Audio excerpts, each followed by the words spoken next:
বা আমাদেরকে ভুলভাবে পরিচালিত করছে সেই বিষয়ে আমি একটু চর্চা করব।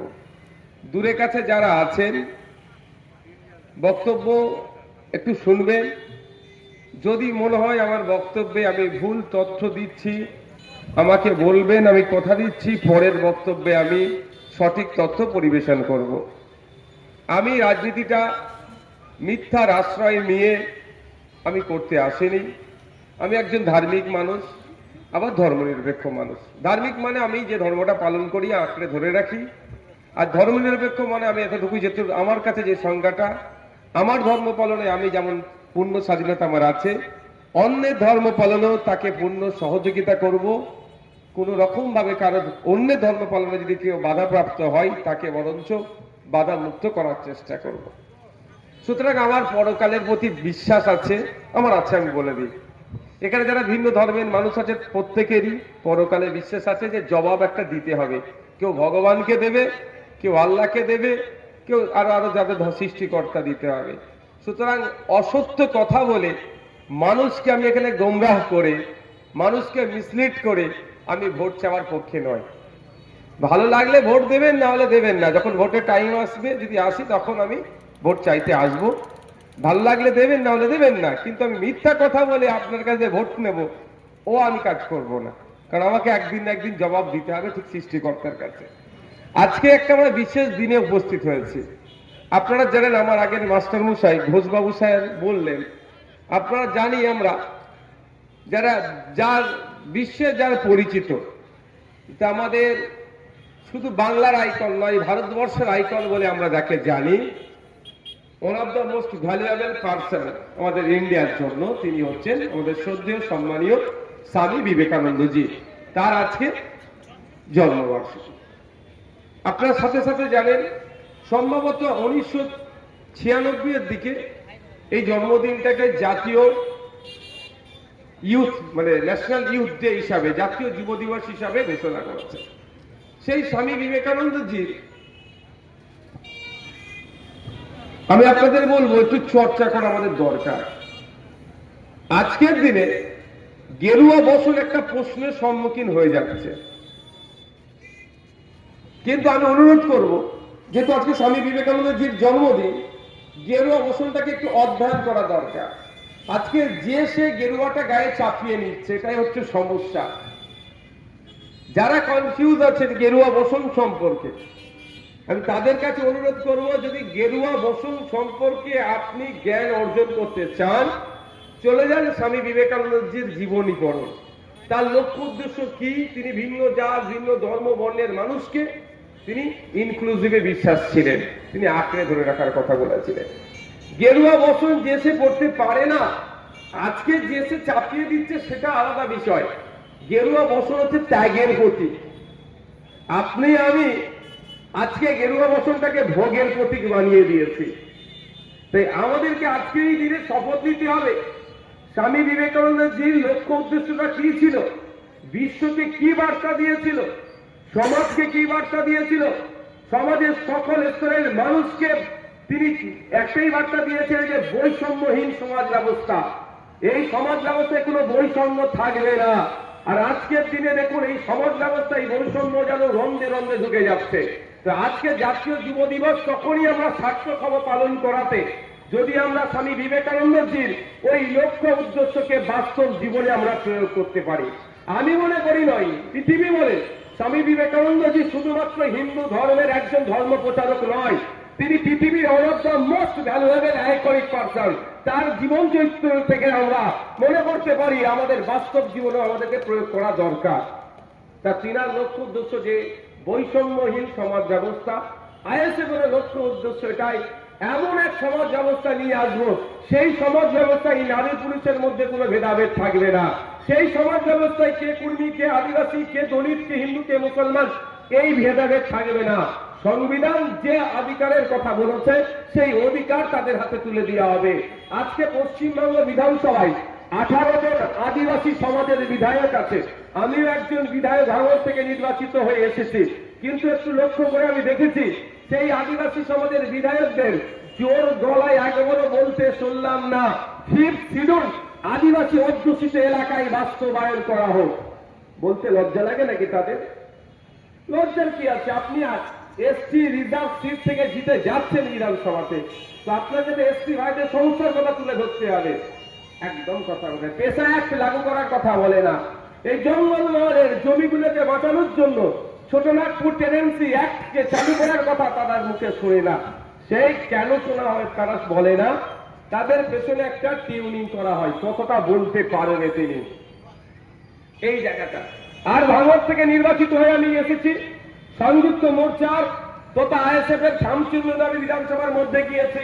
আমি বিধানসভার মধ্যে গিয়ে সংখ্যালঘু মুসলমানদের ওবিসি নিয়ে মমতা ব্যানার্জি যে নাটক করছে তার বিরুদ্ধে যেমন বলি, একই সাথে বিধানসভার মধ্যে দাঁড়িয়ে এই এই জঙ্গলমহল এলাকার মানুষের শুধু নয়, পশ্চিমবাংলার বিভিন্ন প্রান্তের মানুষ এসটি ওবিসি যারা আছেন তাদের অধিকার তারা পাচ্ছে না, তার একইভাবে আমি বলি আমাকে পেছনে টিউনিং করার কেউ নাই।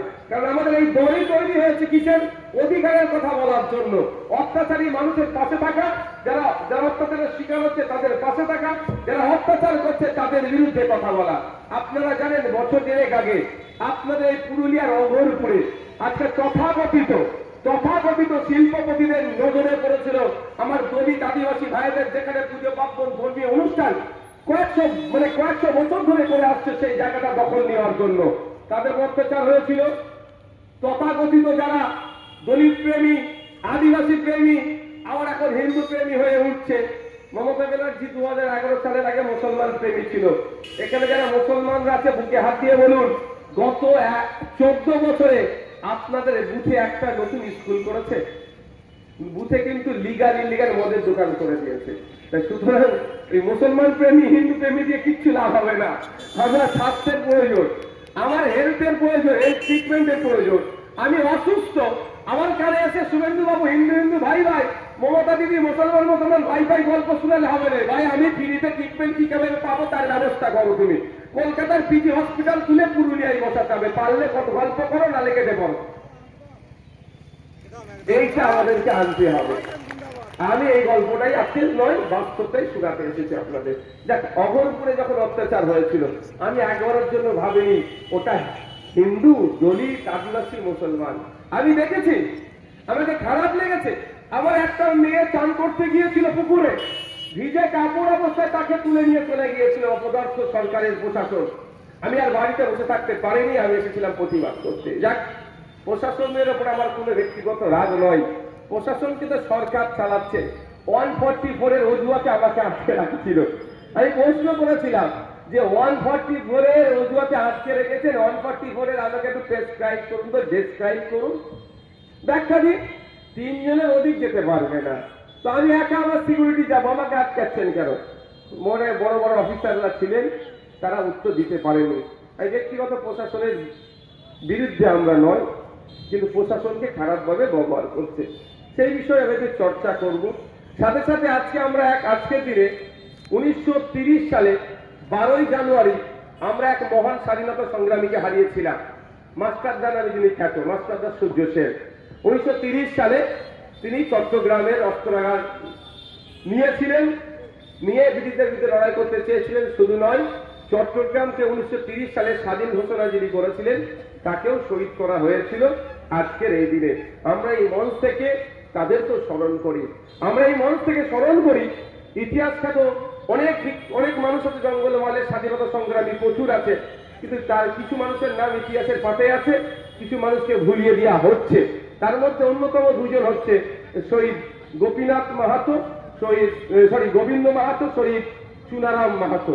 তো এই দুই শহীদকে আমরা এই মঞ্চ থেকে স্মরণ করছি। যেমন বিরসা মুন্ডাদের থেকে শুরু করে আরো স্বাধীনতা সংগ্রামীদেরকে আমরা সবসময় চর্চা করি, এনাদেরও চর্চা হওয়া দরকার, কিন্তু কালের ক্রমে ইতিহাসের পাতায় এনারা জায়গা পায় না। আমি আমার বক্তব্যের মূল জায়গায় ফিরে আসি। আমরা একদম টু দা পয়েন্ট আমি আজকে কিছু কথা বলবো। শহর, নতুন এলাকা, আমাদের সম্পর্কে আপনাদের একটু জানা দরকার। মাথায় যদি মুখে দাঁড়িয়ে তো মুসলমানদের দল, এই বলে আপনাকে আমাকে দূরে রাখার চেষ্টা করছে, কিন্তু আমাদের লক্ষ্য উদ্দেশ্য আপনাদের একটু জানা দরকার যে অ্যাকচুয়াল কি চাইছে,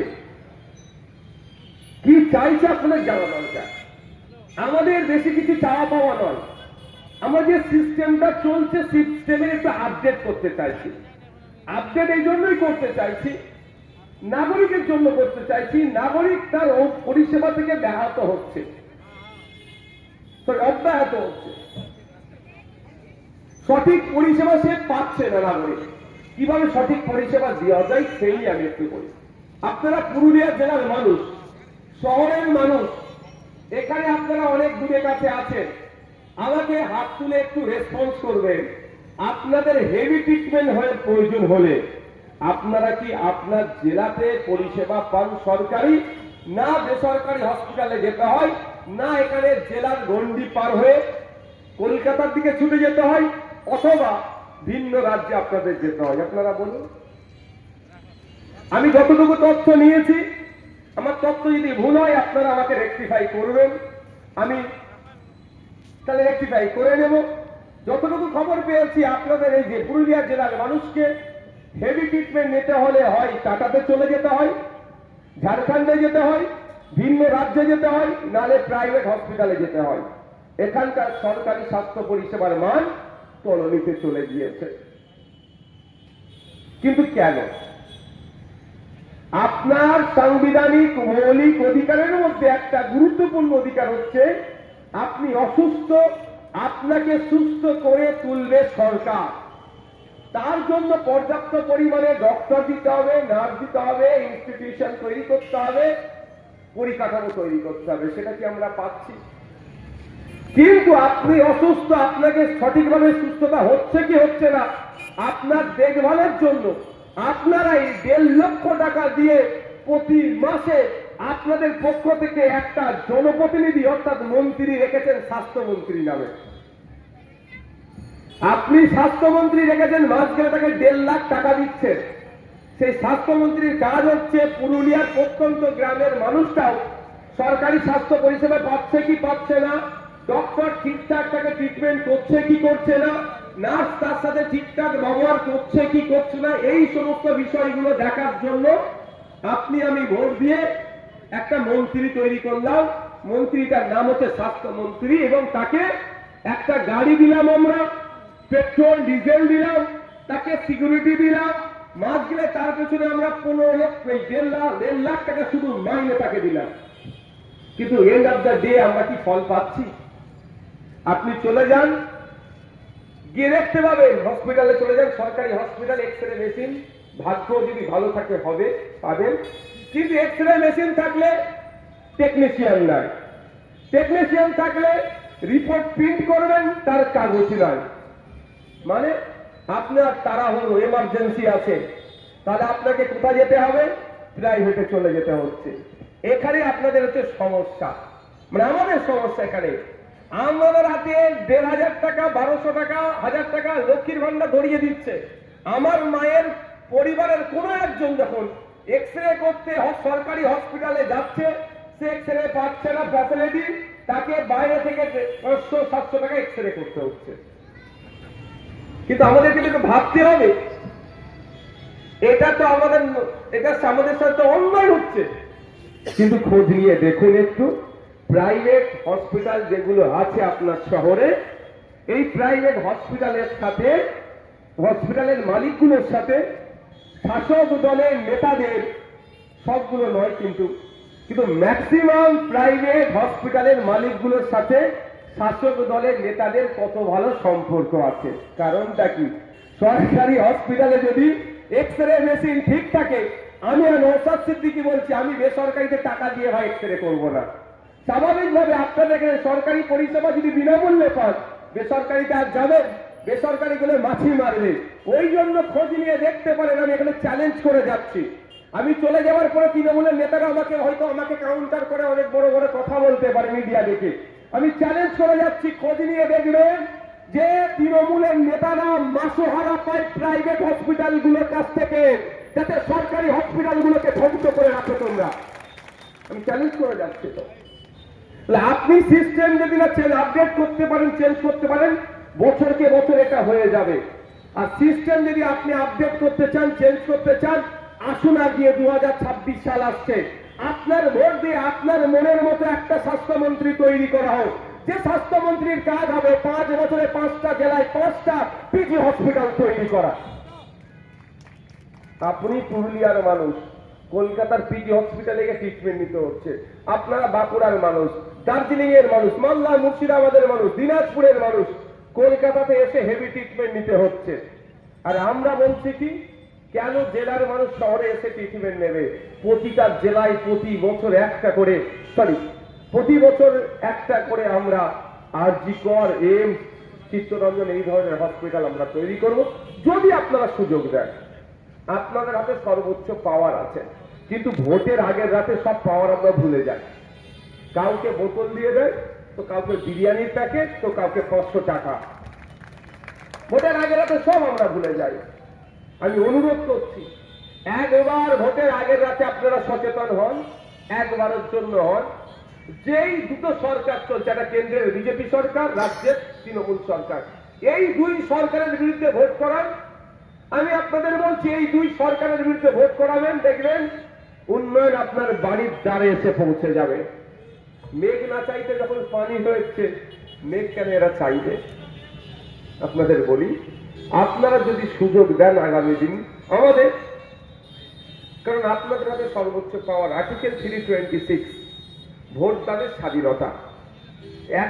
আমার দেশের প্রধানমন্ত্রীর ভোটের যতটা ক্ষমতা, আমার এখানে কুর্মী, মাহাতো, আদিবাসী, হিন্দু, মুসলমান, এখানে যিনি ফুটে সবজি বিক্রি করেন, ওই ভোটারেরও একই ক্ষমতা। এটা আমাদের ভারতবর্ষের এই বৈষম্যহীন সমাজ ব্যবস্থা দিয়ে গেছে।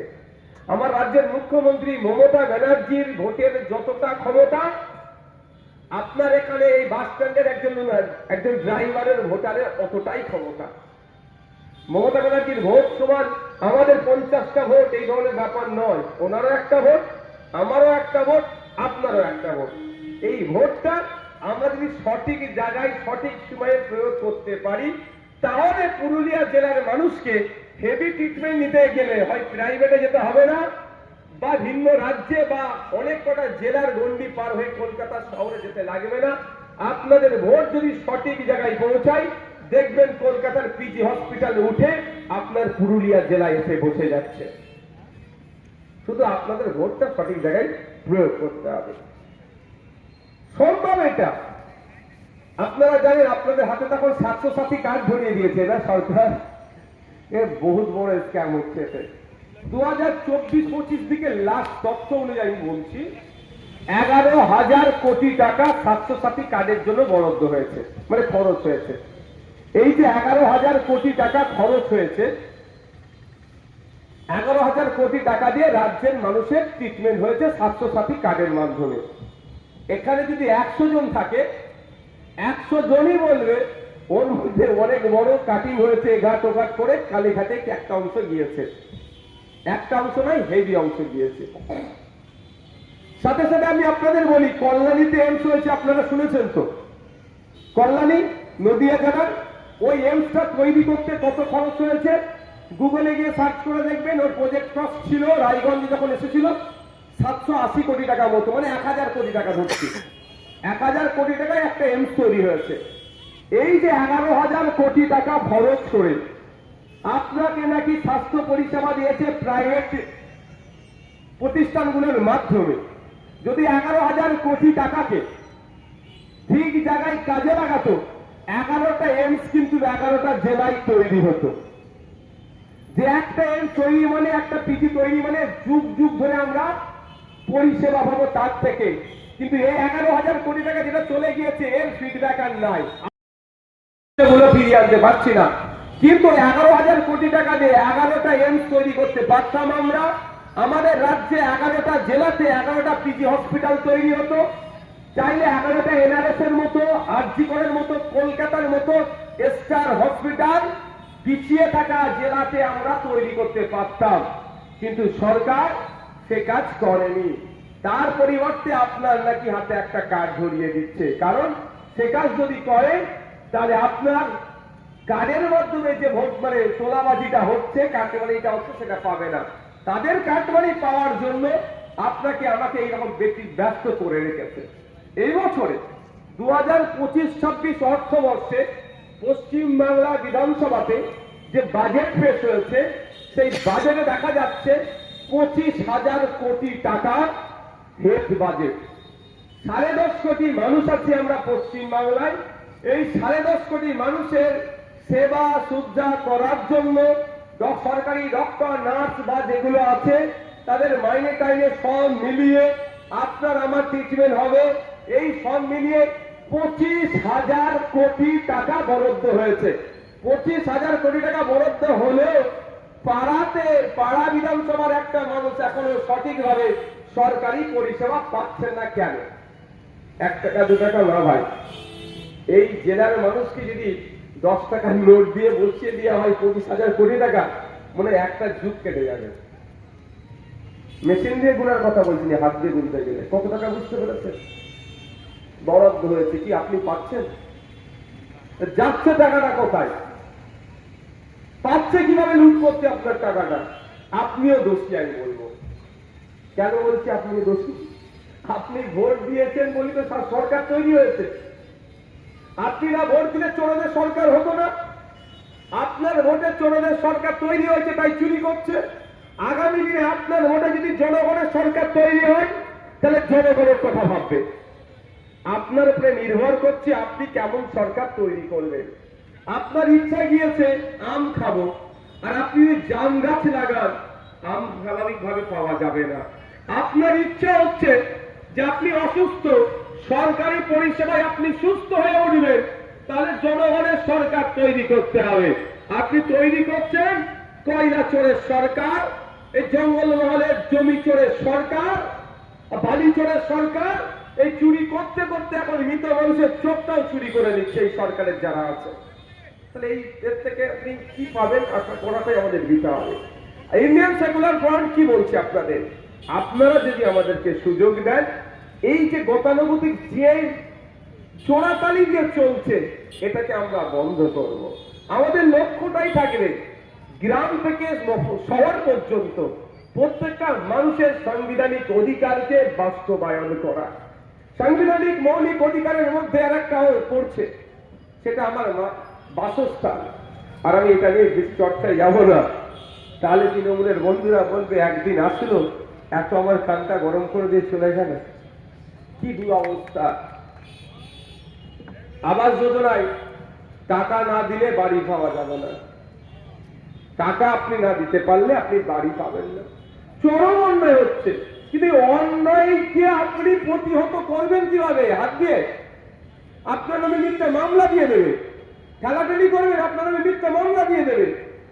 এই অন্যায়কে প্রতিহত করা যায় সহজ সব থেকে পন্থা হচ্ছে সংবিধান প্রতি 5 বছর ছাড়া ছাড়া আপনার হাতে সুযোগ দিয়েছে। কি? ভোটদানের স্বাধীনতা।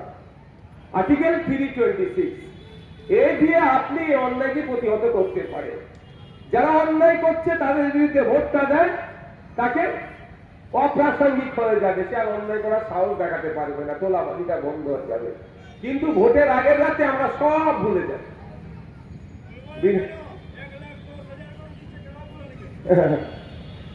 এই যে ভাই বললেন 1,10,000, আমি এই ভাইটা নিয়ে একটা কথা বলবো। এগিয়ে দিচ্ছে, আপনি ভুলে যাচ্ছেন।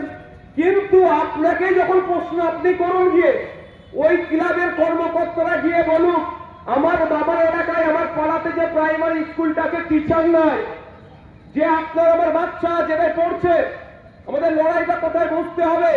শহরের মানুষ মাইকের আওয়াজ যাচ্ছে, আজকে বাড়িতে যাবে, যাদের বাড়ির ছেলে মেয়েগুলো সরকারি স্কুলে পড়ে তারা গিয়ে একটু পরীক্ষা করে দেখে নেবে।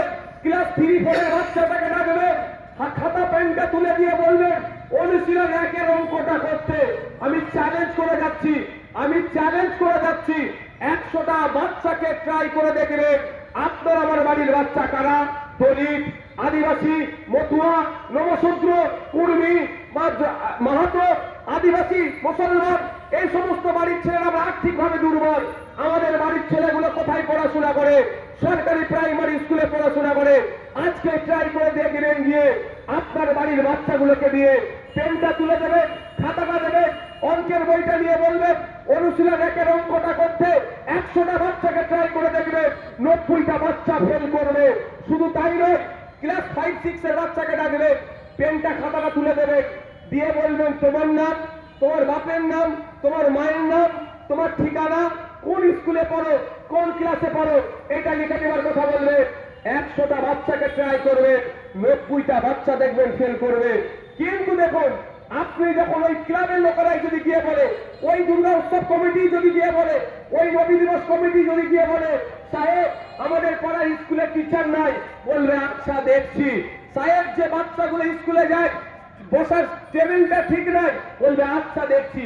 চক নাই, ডাস্টার নয় সাহেব, একটু ব্যবস্থা করুন, বললে আচ্ছা দেখছি। আর ওরাই যদি বলে সাহেব ফিস্টি করবো, বলবে আরে 10,000 নিয়ে যা ফিস্টি কর। আপনার আমার বাড়ির ছেলেগুলোকে ওরা উচ্চ শিক্ষায় শিক্ষিত হতে দেবে না।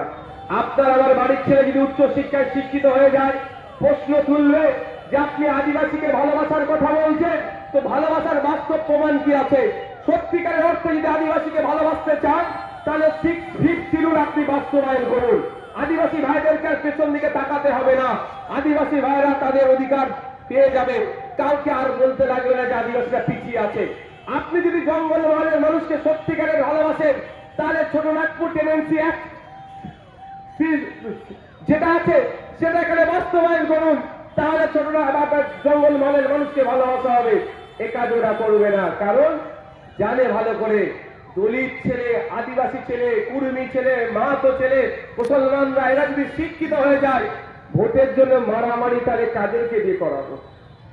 ভূত দখলটা করবে তাহলে কে? হিংসাটা ছড়াবে কে? এরাই তো করে। এই সমাজের মানুষদের কি তো করানো হয় ভাই? খারাপ ভাবে আমার কথা লিখছেন নাকি? এই আমাদের সমাজের মানুষ কি দিয়ে করায়? আমি দলিত, আমি মাহাতো, আমি কুর্মী, আদিবাসী, আমি মুসলমান।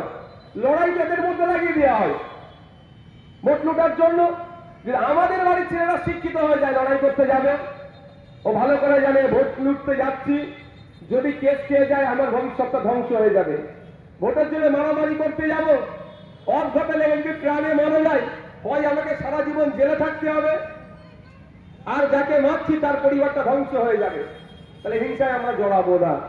যাতে আমরা হিংসায় বেশি করে জড়াই, ওই জন্য আমাদের ছেলেদের মেয়ের হাত থেকে শিক্ষা কেড়ে নিচ্ছে। আর আমার মায়ের হাতে, আমার বোনের হাতে, আমার পরিবারের মানুষের হাতে 1000-1200 টাকা তুলে দিচ্ছে। আমাদের দাবিটা কি? যে 1000-1200 নয়, আপনার মাস গেলে 5000 টাকা মহিলাদের হাতে দিতে হবে কম করে। তার পরিবর্তে সরকারকে কিছু কাজ বুঝে নিতে হবে।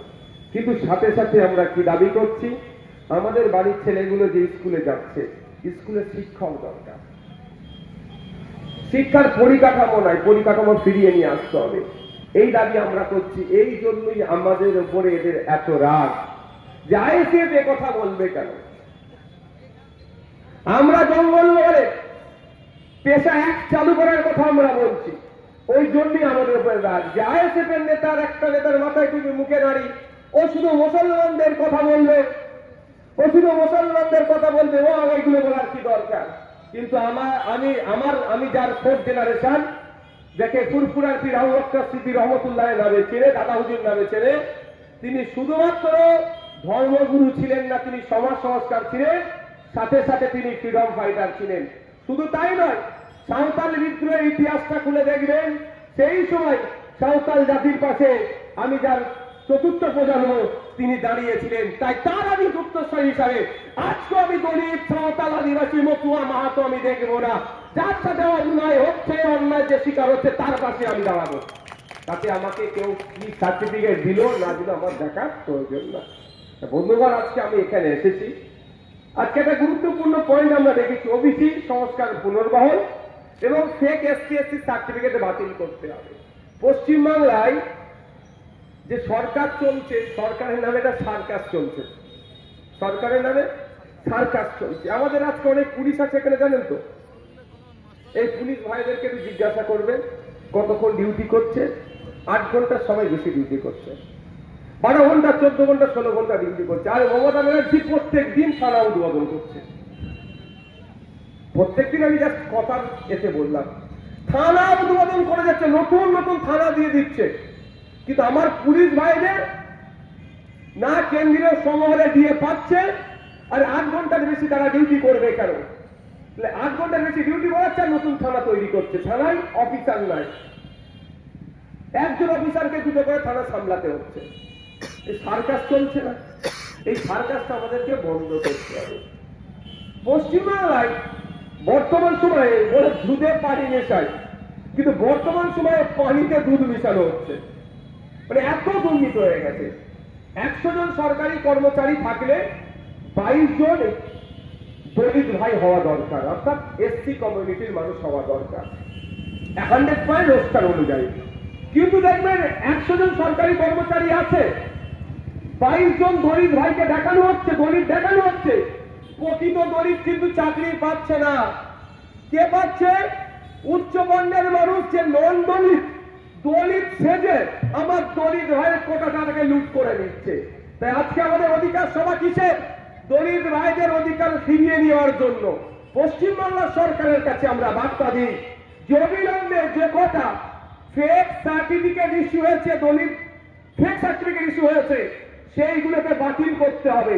প্রকৃত দলিত ভাইদেরকে উচ্চ শিক্ষার ক্ষেত্রে, প্রকৃত দলিত ভাই যারা চাকরির ক্ষেত্রে তাদের সংরক্ষণ যে 22% আছে সেটা সঠিকভাবে করতে হবে। আপনারা জানেন লাস্ট সেন্সাস হয়েছিল আমাদের ওয়েস্ট বেঙ্গলে 2011 সালে। সেই সেন্সাস অনুযায়ী পশ্চিমবাংলায় 52 লক্ষ আদিবাসী, অর্থাৎ জনসংখ্যা 5.8% হচ্ছে আদিবাসী। আজকে 2026, এর মধ্যে মানুষ, আদিবাসী সমাজের মানুষ আরো বেড়েছে। কত হতে পারে? ডবল হচ্ছে, আমি 1 কোটি। 1 কোটি নয় আদিবাসী পশ্চিমবাংলায়, তারপরে আমি ধরছি 1 কোটি। কিন্তু এই সরকার 1.5 কোটি এসটি সার্টিফিকেট ইস্যু করে দিয়েছে। মানে বুঝতে পেরেছেন?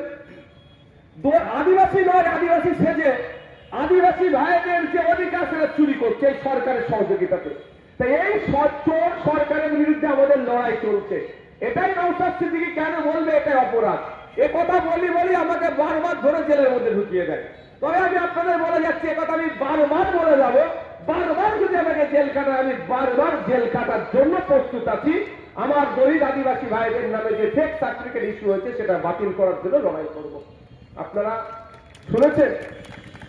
জানিয়ে রাখি আপনাদের, কলকাতাতে 41 জন নিটে পাস করেছে, এমবিবিএস এর জন্য অ্যাডমিশন নিচ্ছে, এমন যারা আদিবাসী কোটায় চান্স পেয়েছে। কারা? আদিবাসী সমাজ থেকে আওয়াজ উঠেছে, আমরাও তদন্ত চালাচ্ছি আমাদের মতো করে। 41 জন যে ডাক্তার হতে চলেছে তারা সবাই, ওই 41 জন কেউ আদিবাসী নয়। টাকা দিয়ে মমতা ব্যানার্জি সরকারকে, তার দলের নেতাদেরকে টাকা দিয়ে আদিবাসী নয়, আদিবাসী সেজে আদিবাসী কোটা থেকে ডক্টর হচ্ছে। আর আদিবাসী ভাইদেরকে দেখলে এরা আবার নাক ছিটকায়। আজকে বলুন, যদি ওই 41 জন প্রকৃত আদিবাসী ভাই যদি ডক্টর হয়, তাহলে আদিবাসী সমাজ এগিয়ে যাবে কি পিছিয়ে থাকবে? এগিয়ে যাবে। কিন্তু এরা চায় না আদিবাসী সমাজ এগিয়ে যাক। তার জন্য 15 কোটি টাকার ধামসা বদল দিল, 15 কোটি টাকার ধামসা বদল দিল অল্পচিকি লিপি সরকারি ভাষার মাধ্যম যে শিক্ষা ব্যবস্থা আছে সেখানে এরা শিক্ষক দিচ্ছে না। মমতা ব্যানার্জি খুব ভালোবাসে আদিবাসীদেরকে, 15 কোটি টাকার ধামসা বদল দিয়ে দিয়েছে, তোমরা বাজাও যত ইচ্ছা, কিন্তু তোমার বাচ্চারা যে স্কুলে যাবে সেই স্কুলের টিচার এরা দিচ্ছে না। কেন? ওই 15 টাকায় কতটা কাটুমানি হয়েছে সেটাও তো আদিবাসী সমাজের ছেলেদেরকে হিসাব আর করতে দেবে না। ওরকম তো কত কাটুমানি বেরিয়েছে। ধামসা বদলের দাম কত? 8,000 টাকা হবে, 12,000, 15,000 টাকা। তাহলে 15 কোটি টাকায় কটা হবে বুঝতে পেরেছেন? ওই টাকাটাও লুট করে দিচ্ছে। আমরা চাই, আমাদের বক্তব্য এখানে আমরা পরিষ্কার করে আপনাদের বলতে চাই, আমাদের লড়াইটা হচ্ছে এখানে যে আপনি খেলা মেলা করে হাজার হাজার কোটি টাকা আপনি কি করছেন? উড়িয়ে দিচ্ছেন। আর এদিকে স্কুলে গেলে শিক্ষক না। আমি যখন ট্রিটমেন্ট নিতে যাচ্ছি আমি ঔষধ পাচ্ছি না বিনামূল্যে। আমার যখন আমি শ্রমিক, আমার মেহনত যেটা করছি আমার শ্রমের মূল্যায়ন হচ্ছে না। আমরা এর বিরুদ্ধে লড়াই করছি। আমরা আপনাদের বলছি, যদি আপনারা সুযোগ দেন তাহলে আমরা এর পরিবর্তন ঘটাবো। বন্ধুগণ, আর একটা বিষয় আছে, ওবিসি সংরক্ষণ পুনর্বহন। আপনারা মেসিকে দেখেছেন তো? মেসি এসেছিল আমরা সব টিভিতে দেখেছি। কিন্তু যারা টিকিট কেটে গিয়েছিলেন তারা মেসিকে দেখতে পায়নি, এটা নিয়ে একটা হল্লোড় হয়েছিল। তো যাক, ওটা কাঙ্ক্ষিত নয়, একটা ঘটনা ঘটে গিয়েছে। আপনারা জানেন মেসিকে টিকিট কেটে দেখতে যাওয়া যেরকম বিফলে গিয়েছে, মুসলমান সমাজের মমতা ব্যানার্জি নতুন সার্টিফিকেট হাতে যে ধরিয়েছে ওবিসি, একই হবে। আপনি টাকা দিয়ে টিকিট কাটলেন, টিকিট চেক করালেন, গ্যালারিতে পৌঁছালেন, মাঠে পৌঁছালেন, মেসিকে দেখতে পেলেন না, কিন্তু আপনার হাতে বৈধ টিকিট ছিল। আর মমতা ব্যানার্জি এই সময়ে মুসলমানদের সব থেকে বড় অভিশাপ দিয়েছে, সেটা হচ্ছে ওবিসি সার্টিফিকেট নতুন। আপনার হাতে সার্টিফিকেট আছে, আপনি টাকা দিয়ে ফর্ম ফিল আপ করলেন, পরীক্ষায় পাস করলেন, আপনি কিন্তু চাকরি পাবেন না, কিন্তু আপনার হাতে সার্টিফিকেট আছে। মমতা ব্যানার্জি যদি প্রকৃত অর্থে মুসলমানদের ভালো চায়, রঙ্গনাথ মিশ্র কমিশনের সুপারিশ অনুযায়ী 10% যে সংরক্ষণের কথা বলা হয়েছে, অনগ্রসর মুসলমানদের তার ব্যবস্থা করুক। অন্যথায় মমতা ব্যানার্জি সমস্তটাই ঠিক যেমন ফেক এসটি এসসি সার্টিফিকেট দিয়ে প্রকৃত এসটি এসসি ভাইদেরকে বঞ্চনার শিকারে তিনি বঞ্চনার দিকে ঠেলে দিচ্ছেন, একইভাবে নতুন ওবিসি যে লিস্ট তৈরি করে মুসলমানদের সাথে বৈষম্য ছাড়া আর কিছুই করছে না।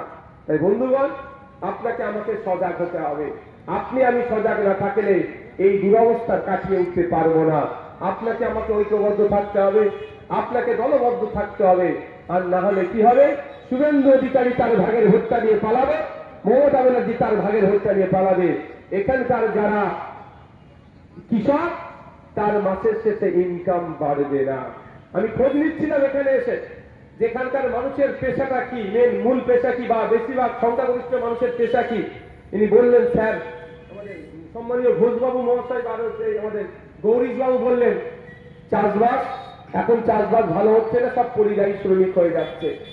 এই পুরুলিয়া জেলার আমার ভাই বলতে পারবে, সৌম্য ভাই বলতে পারবে, আপনাদের পুরুলিয়া জেলার মাহাতো সমাজের একটা 19 বছরের ছেলে তার বোনের বিয়ের জন্য, মাহাতো সমাজ সম্ভবত, বা সমাজটা ভুলে যাচ্ছি, 19 থেকে 20 বছরের ছেলে তার বোনের বিয়ে দেবে, ইনকাম করার জন্য ভিন্ন রাজ্যে কাজে গিয়েছিল, মারা গিয়েছিল, সেই লাশটা পর্যন্ত আনতে পারেনি অর্থের অভাবে।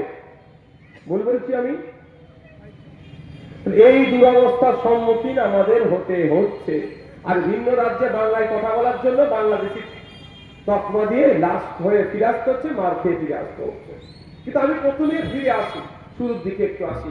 কৃষক যারা আছে, আপনাদের মাসিক গড়াই কত? আপনারা একটা কৃষক আছেন তো নাকি? হ্যাঁ, আপনিও কৃষক? কৃষক আছে যারা কৃষক, হাত তুলুন তো।